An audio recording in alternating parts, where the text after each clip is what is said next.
NABJ, or the National Association of Black Journalists, of which I am a member. Black journalists are all over social media. Many are outraged after learning today that the NABJ has extended an invite to former President Donald Trump. The former president will be sitting down for a Q&A session tomorrow. This is the opening day of the convention. It's also the career fair in Chicago. And the idea would be that this NABJ panel would be an opportunity for prominent Black journalists to question and even challenge Donald Trump. I'm going to show you the flyer just so you can get a sense of the vibes here. Look at this. This is what went out for NABJ.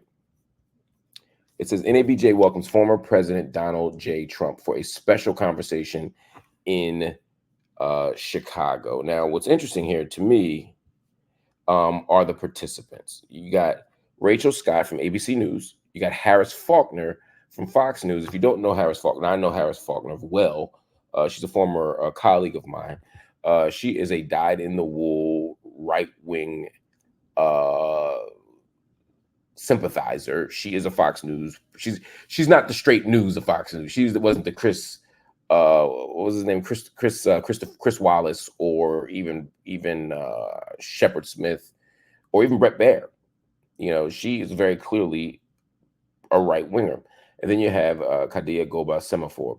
These three people are the moderators to question Donald Trump, to challenge Donald Trump, to raise questions to Donald Trump. This is the goal of the NABJ session. A lot of people said, hey, this is a great opportunity.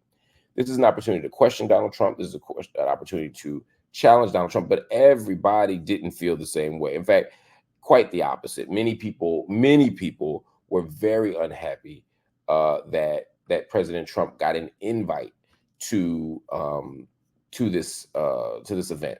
The idea here is, why do you want to platform Donald Trump? Why do you want to normalize Donald Trump? Why do you want to encourage Donald Trump? And the reason is because Donald Trump has had such an antagonistic relationship to the press. I want to show you a kind of montage of some of President Trump's, or former President Trump's, greatest hits with Black folk. What a stupid question that is. What a stupid question. But I watch you a lot. You ask a lot of stupid questions. On the campaign trail, you called yourself a nationalist. Some people saw that as emboldening white nationalists. Now people are also saying that the president. It's such a racist There are question. some people. It's the same thing with April Ryan. I watch her get up. I mean, you talk about somebody that's a loser. She doesn't know what the hell she's doing. Are you going to include the Congressional Black Caucus and the Congressional Well, Hispanic I would. Caucus? I tell you what. Do you want to as well set as up the on meeting? city- Do you want to set up the meeting? No. Are they friends of I'm yours? just a reporter. No, So he tweeted this late on Friday night. He said, LeBron James was just interviewed by the dumbest man on television, Don Lemon. He made LeBron look smart, which isn't easy to do. I like Mike. What a stupid. Wow. So Donald Trump has a long history of verbally assaulting, disrespecting, dismissing Black journalists. Now, in fairness, he is pretty much a jerk to everybody, but he seems to have a particular animus toward Black journalists. He seems to speak to our intelligence dismissively and derisively. He seems to feel very comfortable speaking to us in a verbally abusive way. The disrespect of my dear colleague and friend, April Ryan, Don Lemon, just to name a couple, is unacceptable and indefensible, but totally in line with who he is. So a lot of people said, why would you give this man a platform? Why would you give Donald Trump an opportunity in light of that to speak and to normalize him? This is one of the challenges. I'm going to show you some of the responses from some prominent Black voices in journalism and in media who gave a variety of opinions on the subject. Here is Reign of April, who's a very, very prominent voice here. She said, this is the way 45 is touting his appearance before NABJ this week. Was this what you want? Tia reports he is already lying, and he isn't even in Chicago. This is your legacy. And they're pointing to Donald Trump sort of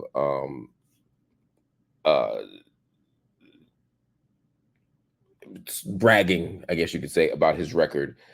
Bragging about what he's been able to do for the Black community. He said Donald Trump accomplished more for Black Americans than any other president in recent history, blah, blah, blah, blah, blah, right? So this becomes a kind of so April's point, which I think is a good one, is how do you justify this kind of invitation, right? Because all Donald Trump is doing is using this as an opportunity to demonstrate that he is, he's done it all for Negroes, right? That's April Reign's point.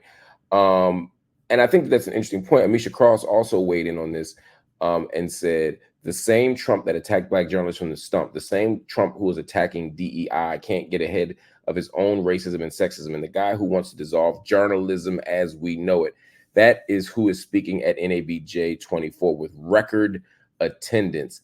Come on, y'all. So you hear the debate, you hear the different positions on this. And again, I understand the different takes on this. I sincerely do.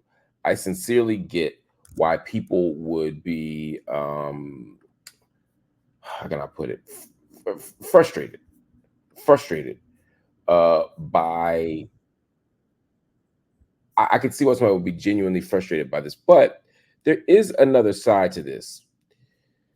Donald Trump does everything he can at every opportunity to duck accountability by the law, accountability by the media. He doesn't want any kind of media scrutiny. He doesn't want any kind of accountability for anything. So the question becomes, what does it mean? What does it mean for a Black journalist to show up?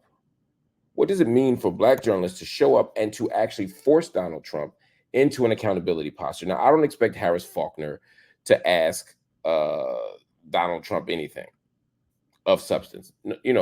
That's just not what she's going to do. But I do expect the others to do so. I do expect questions to come up from the audience.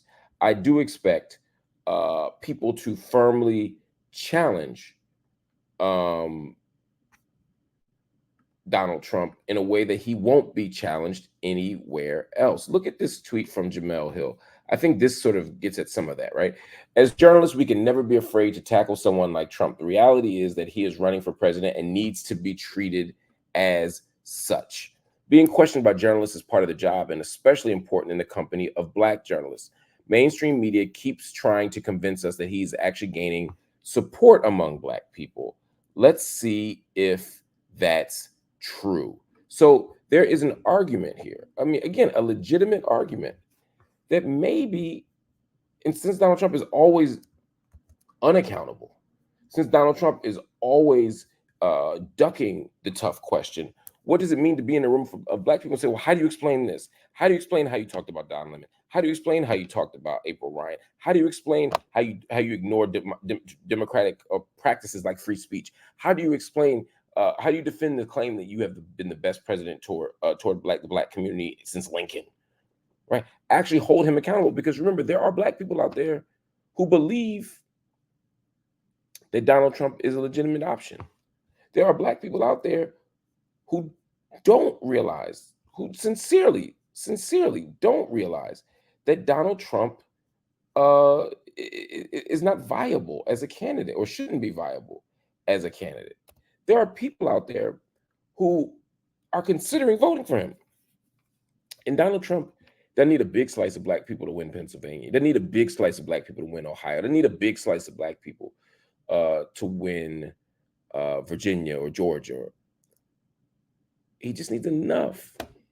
So maybe a Black journalist can challenge him. So this becomes the tension. I'm not making a case one way or the other. I haven't decided how I feel about it.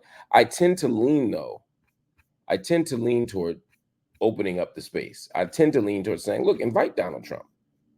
Invite Donald Trump. Now, the other piece of this is that Kamala Harris isn't going to be there. Kamala Harris could not make the NABJ convention in person, so she offered to do it by Skype, and they said no. I'm not talking about any single person here. That's the other thing. I think our sister Tia got too much of a criticism. I think it became like a dump on this one Black woman as opposed to understanding this is a democratic process. Tia Mitchell, who's the co-chair of the convention,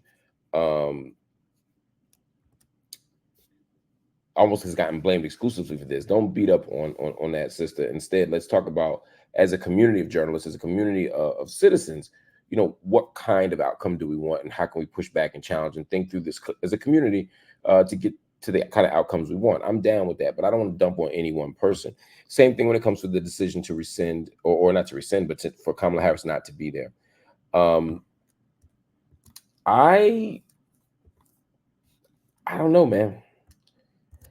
Not allowing Kamala Harris to talk through Skype or Zoom or whatever. I think you got an opportunity to talk to the next president of the United States, whether it's Trump or Harris. I think you got to talk to both of them, and I think you take what you get. I don't take it as disrespect. She's on the campaign trail with less than 100 days before the election. I think you take what you can get, and I think you do it as soon as possible. That's just my take. Take it for what it's worth.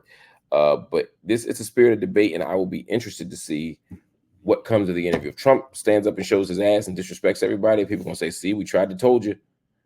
And if it becomes a moment where he gets pressed and grilled, then it might be a good thing. It might be a good thing, because Donald Trump needs, I believe, a really good, firm interview from, I know y'all think I was gonna say something else, but a good, firm interview from a journalist who's not afraid of him, you know, and who wants to, who cares about democracy.